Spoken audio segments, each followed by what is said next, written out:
What's going on, guys? Welcome back to another video. Today I'm going to be setting up an enclosure for our Ember Bee Isopods. So stay tuned because I'm going to be showing you guys the new recipe that I'm going to be trying, just recommended from a friend.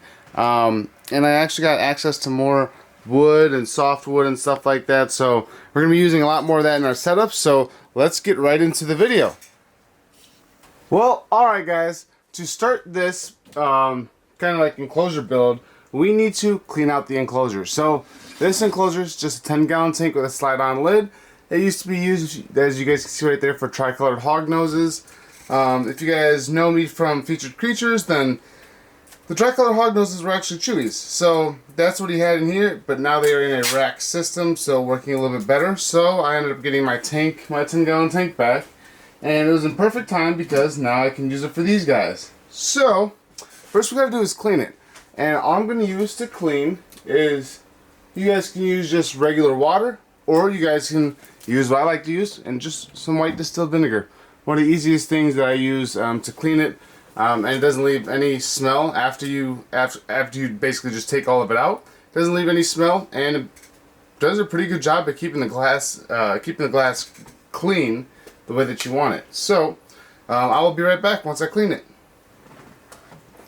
Alright guys, so here's the tank fully cleaned out, and now we can move right on to our mixture for this, the new mixture that we're trying out. So let's get started on that.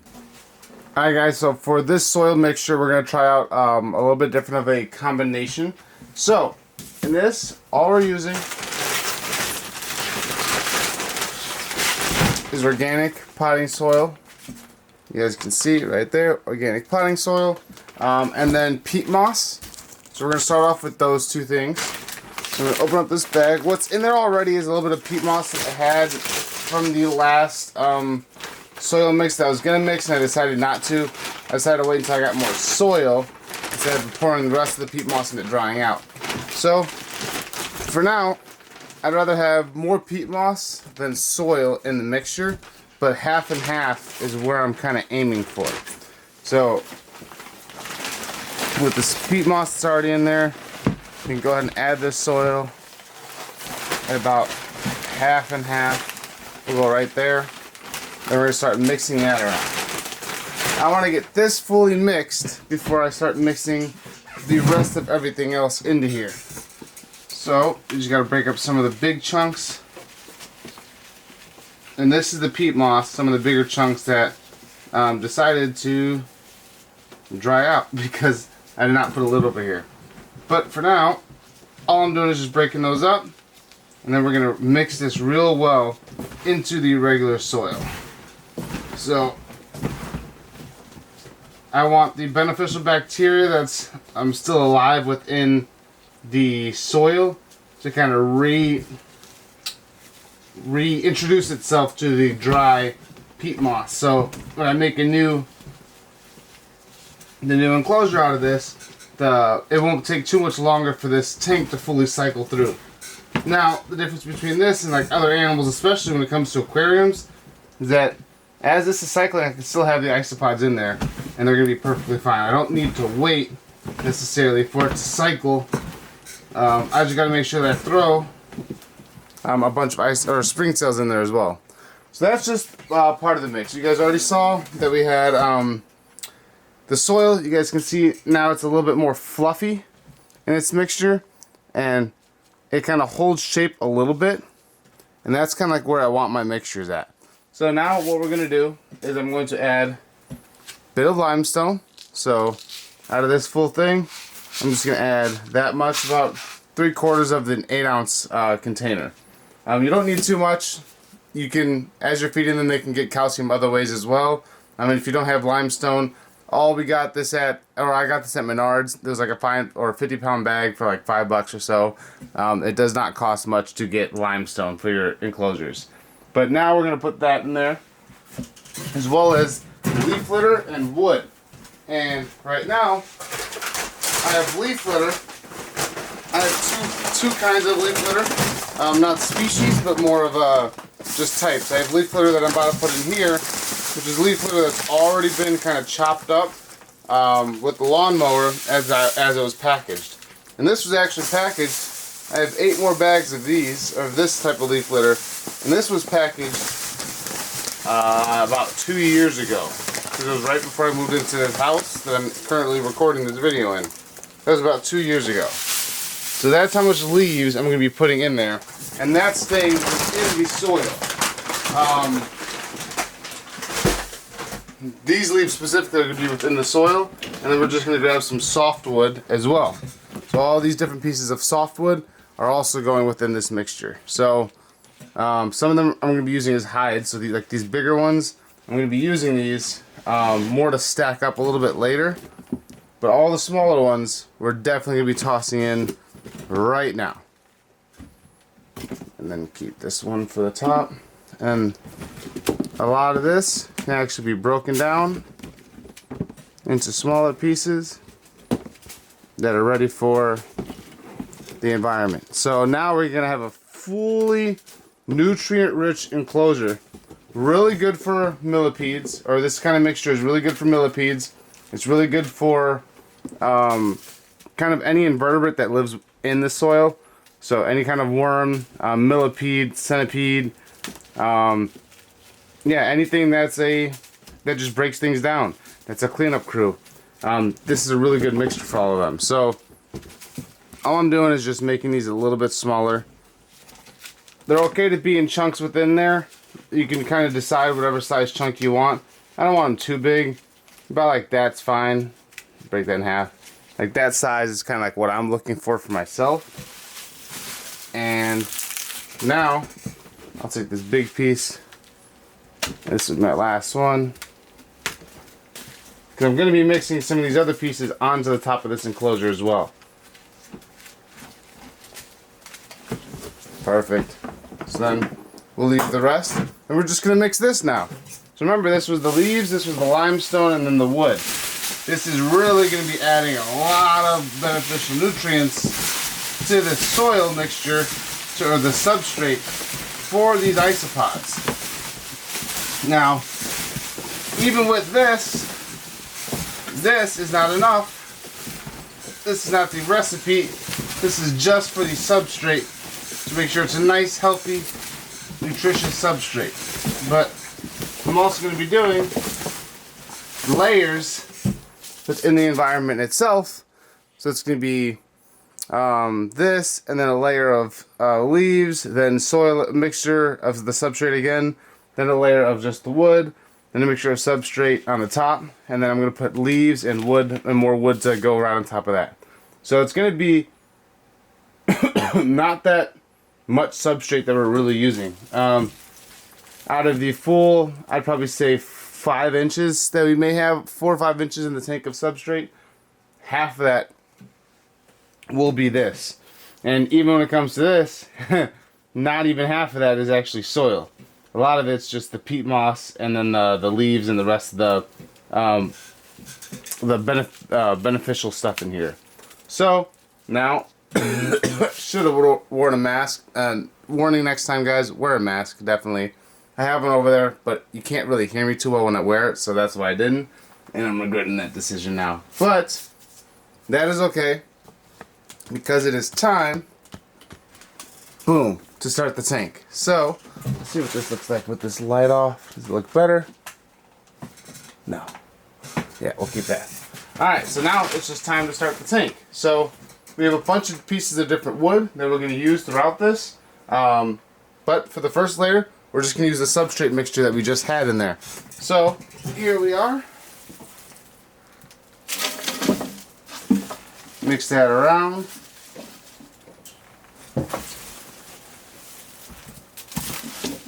Alright. Now, like I said, we're not going too high on this mixture at all. This is just going to be a good, solid base level for them. Because then now we're going to come back with the leaves that I said earlier, and come back with the second level for just these.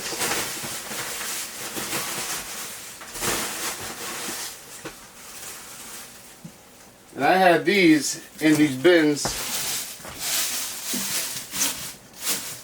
There's going to be plenty of space. This will end up compressing down a little bit. But like I was saying, I had these leaves in these bags for like 2 years before I even started using them. I also had plenty of other leaves that I sanitized at the time, and now I'm finally getting through.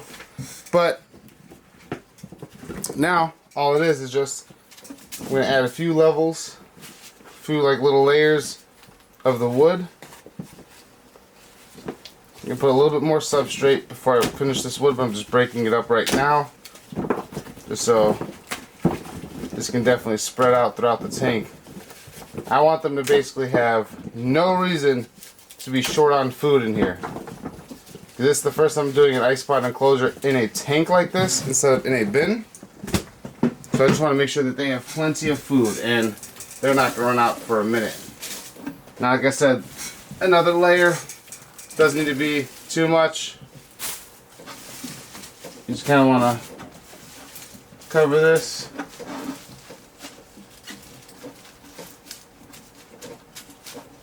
And now that's it for the soil mixture, or the substrate. We're not going to put any more substrate within this. I'm not patting it down too hard, but that's how we're going to leave it. Now, we're just going to put the rest of the different woods in there. So this is where I get to play with it a little bit. Different places. All over. Because like I said, this is going to be the main food. But these aren't going to be the hides. This is just the food that we're putting on this top layer. We also still got some hides that we're going to put in here as well. I'm not going to do plants.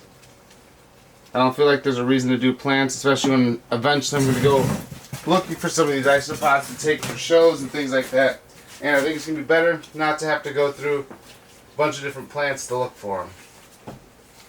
And that's kind of like my only reason, my main reason. So, alright. So then we just got a few pieces of wood right here. And basically I'm just going to crisscross these. Let some of them kind of sit up on each other. Dig some down. Have some come from different areas. Not all this. Oop, broke that. Not all of it has to. Some of it can rely on itself or just sit on top of itself. Now this isn't really this setup I should say is not for aesthetics. I'm going to take this one out. This setup's more for I want to make sure that they are thriving. That I do not have to worry about any of them in here or any of them while they're in here. And that they have plenty of spaces to be able to hide, get away from one another, not feel territorial in any way. So, if you guys are just wondering, this is just from a hardwood tree at my mom's house. Since I've been helping her with the garden beds and stuff like that, I've been kind of monitoring this tree and taking from it a little bit over the years. And I really just went out and reharvested a bunch more wood today. And that's what I sanitized it all and got it ready for these isopods. So, this is, here, let's clean this off a little bit and make it look a little bit better. But now, this is my enclosure for my Ember Bees. So you guys can see, all it is just a bunch of different hides in different places. I could put more wood in here if I want. I'm going to test this out. Because like you guys saw, there's plenty of different layers here. So there's the substrate, which is filled with stuff. Then you're going to have the leaf litter layer, then more substrate, then all the wood that's going to be at the top. And that's plenty. Alright guys, so I just looked back at some of the footage and I didn't realize how blurry it was while I was doing this video. So, sorry about that. But I had to, since I know my camera's not going to pick up the video footage of the Ember Bees itself, I did go and record them separately. So then you guys are going to see a little clip of that right now. But before I go ahead and put these Ember Bees in there, and they're right here guys, just so you guys see them. Before I go ahead and put these in here, there is one more thing that I have to add to this enclosure, and that is, like I talked about earlier in the video, springtails. So all of my springtail cultures, if you guys can see in here, they're doing pretty well. You guys can kind of see how many are in there. And I just took out 20 cups. I just filled 28-ounce cups with this culture a couple days ago. So, I mean, overall, it's doing very well. I have plenty of other cultures as well. What I'm going to do is, if you guys haven't watched my other springtail videos before, then we're just going to take this with all the springtails that are on there and moving around, and just go in here and just give it a few taps. And that's it. That's literally all it takes to seed these springtails into the cultures themselves. So, you guys can now look inside of here and see some of the isopods, or some of these springtails kind of, let's see. You guys can see some of them moving right now. And yeah, so that's just how you basically introduce your springtails into the enclosure. And guys, that is about it. That is the video. The only thing that we have left that I will back out for right now is just to actually introduce the isopods to the enclosure. Alright, so I found them. They were I just couldn't see. Definitely forgot. But now we're just going to put these isopods in here. If you guys want to know where I got them from, I got them from Ken over at S&J Terrariums. Really cool friend of mine. You guys can see us on our Facebook page. If you go to Featured Creatures on Facebook, you can find him over there as well at S&J Terrariums. Here's a couple of the Ember Bees right there, some of the babies. One thing he likes to do, especially when it comes to his more expensive species that I do respect from him, is that he doesn't give you all adults. I think I saw one adult in here. The other ones are going to be juveniles. For species that you're spending like this, $280 on, you definitely want to kind of have a smaller, I guess, smaller population, or a younger population or younger culture, mainly because these guys, they need, you need to know, or at least it's better. The way he explained it was a good idea. It was basically, sorry guys, this is literally 2-3 a.m. in the morning and I'm just exhausted. The way he explained it was, as your isopods grow up, at least you know that you're going to have babies or fresh adults, not just adults that you're wondering how old they are, or they could pass away at any second. So, it's a similar method to what we do over at Featured Creatures. I'm just spritzing the enclosure now, because I'm going to have to do this a lot, and I have RO water to do it. But basically, it's a similar method to why we do it the way that we do it, and the guarantees that we have over at Featured Creatures. Like, especially when you're buying any fast breeding species like Pruinosis from us, you're going to have babies within the first month. That's kind of like one of our guarantees. Just because we feel like we should be able to give you all the care necessary to build an enclosure like this. Basically, doing this but in a bin is how you keep isopods. So if you're just keeping them by themselves, these are just going to be my species that I kind of have to take a little bit more care of. So that's why they're in an enclosure like this. But now it's just time to introduce the isopods to their enclosure. So I'm going to go ahead and just dump them right in the middle. Oh my gosh, it feels so nice to finally have some isopods within. They're no longer called Merlunella. I don't know how to pronounce the actual name that they are in, or that they are, so I'm not going to pronounce it right now until I get that a little bit better. But for now, guys, that is basically the video. There's no more in there. Let's see if we can find some before we end this. Mainly because one of them already started running all the way around the enclosure. Let's see. I think it'll be a little bit brighter with this back on. Let's try and find some. Oh, there's one back there. You guys can see it traveling.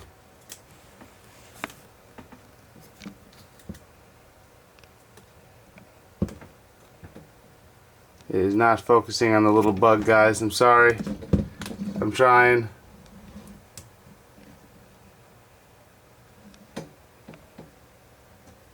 There you go. A little bit better.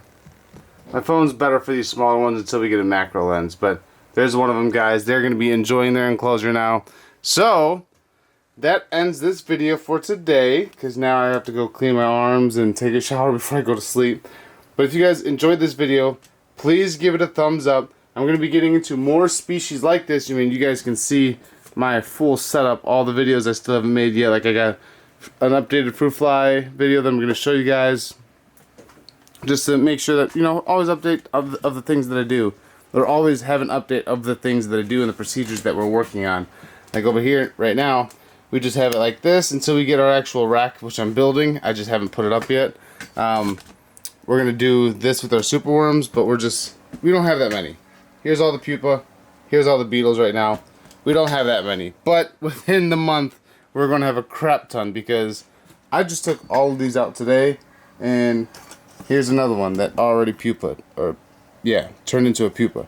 So it's like now they're starting to really go, and that's not even including, like I said, everything else, all the other isopods that we have going on down here, all of our roaches that we have going down over here.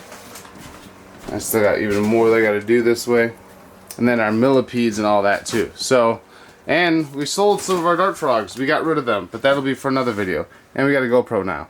So yeah, guys, we got a lot going on, and we're trying to really focus down on the basics of what we used to be, as well as upgrading more of like our dart frog collection, making better tanks, and kind of going that route with it. So thank you guys for watching this video. I hope you guys enjoyed it. If you did, please give me a like, comment, and subscribe. Especially the subscribe, that really helps out a lot. So thank you guys. Have a great rest of your day, and I'll see you in the next one. Peace!